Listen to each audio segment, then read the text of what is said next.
Hi YouTube, it's Kathy and this is my weekly entertainment wrap-up for June 23rd through 29th. This week I read 2 books, I watched 1 show, I watched 2 movies, and I listened to 2 books.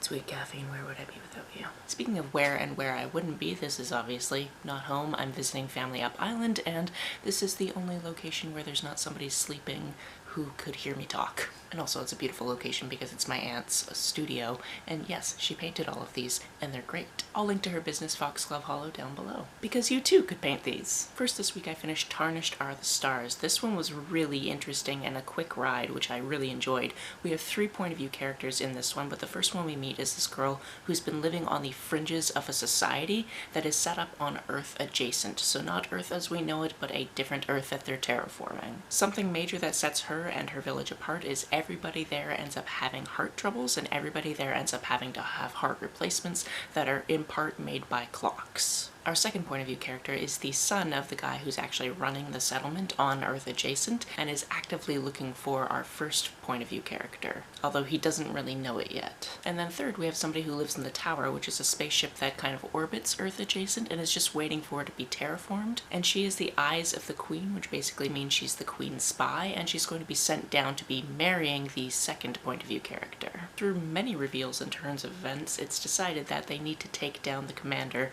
because he is not a great guy. And shenanigans ensue. We have Sapphic rep in this one, as well as Ace and Arrow rep. And it was a quick fun time if you don't get bogged down about the details of how things probably wouldn't work, such as the heart being replaced by a clock that you could literally just open a panel and see. If you just move past things like that, because you're not a doctor, you don't know unless you are a doctor, in which case you know, but whatever, just forget about it. If you just move past details like that, this is a really fun book. Next we have Queer 13, which is an anthology that has the number 13 in the title, which made me very happy when I was looking up different books that I could read for the number in the title prompt, what with it being the 13th round of the Queer Lit Readathon and all. And this is all about gay and lesbian writers recalling the 7th grade or thereabouts, and this comes from a variety of time frames. This book was actually published in 1998, so obviously some of the language in it is a little bit dated at this point, but the people writing at these points lived in various different locations and were all of all different ages. So sometimes you're getting stories from like the 40s or the 60s or the 70s or the 50s or all of those types of things. And different locations around the world as well, depending on where the person came from. I guess one of the things that I took away from this that I really wish I hadn't was a lot of talk about different urges one has at that age, and then I had to read way too much about what boys at that age get up to that I just did not need to know about. But it's always good to read from perspectives that I will never have, so it was valuable for that. As for the show I watched this week, I'm mostly mentioning this because I've seen a bunch of episodes now, because it's not something I'm watching, but it's something my roommate is watching, and I keep being there for multiple episodes in a row when I happen to sit down for it, so I should at least mention it. But I can't tell you when exactly I started and when exactly I finished, especially for this week in particular, and that's Modern Family. I've watched enough of this that it's freaking me out how much the young children on the show have grown up since the first episode I randomly watched. This show is just very, very easy to watch. There's ridiculous circumstances, people coming together to do certain things, characters that are just really heartwarming and ridiculous, and you just want the best for them, and occasionally actors that we really enjoy just randomly pop into the cast for a while, which is fun. As for the movies I watched, both of them I watched while I was here visiting family. One I haven't seen since the late 1990s, and that's The Sandlot. I used to watch this movie all the time when I was a kid. This is about this kid who moves into a new town in the summer of 1962. He doesn't really have any friends, and he's got this stepfather who doesn't really pay enough attention to him. For example, he doesn't even really know how to play catch, he can't throw, but he's really interested in joining this local baseball team that is just a ragtag group of people who show up to the same baseball diamond and play a game of baseball every day. He shows up anyway and completely embarrasses himself, but the leader of this group is actually pretty great, gives him some pointers, and eventually he fits right in. However, one of the days where they accidentally lose their ball to this yard where there is definitely a dog of legend in there, and you do not want to go into that yard because somebody went in and they never came back, it's decided they really need another ball to play, and he ends up taking a ball from his stepdad's collection that was very, very special, and they end up really having to try to get it back. This movie is just absolutely wonderful. It's something I think of from time to time, even though I hadn't seen it since the 90s by this point. And we accidentally found out not only is there one sequel, there are two sequels, both made in the mid-2000s, which we kind of refuse to watch because we don't want to ruin our childhoods.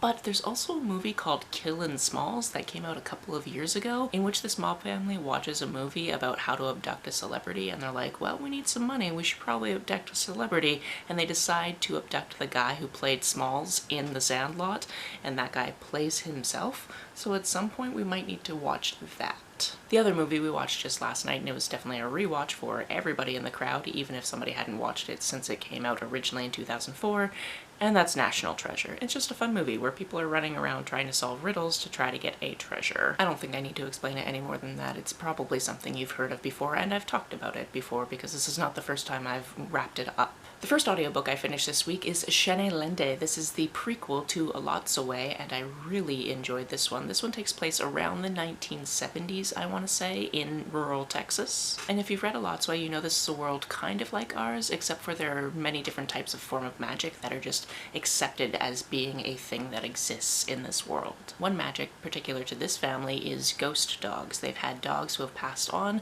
and the spirits of those dogs sometimes just hang out with this family and are very, very useful, especially if you're going to do something like track missing kids, which is exactly what Sheine's mother does. If there's a missing kid, Sheine's mother will go out there and do search and rescue missions with her dogs. And Sheine, who I believe is about 16 or 17 in this, has actually been trained to do that as well. So when her mother goes out on a mission and doesn't come back, she decides to pick up where she left off so she can not only find the missing kids, but find her mother. Again, this was a very cool adventure. I like seeing Sheine come into her own and have these different powers, and then eventually use them in some very interesting ways. Because trust me, she definitely goes on some very cool adventures. And then at the end she uses her powers to get some comeuppance, if you will. I very much enjoyed listening to this one, and I would read so many more books in this series if and when they decide to exist. The other audiobook I listened to is The Z Word. This is in fact a zombie book that takes place during Pride in a small town in Arizona, and this one definitely had some twists and turns to it. Our main character Wendy used to be on this committee that put together some Pride things, so she's invited to this Pride party, and she doesn't really want to go because she doesn't really like going, but also she feels like she needs to go because she hasn't really seen her friends all that much since she broke up with her girlfriend 6 months ago.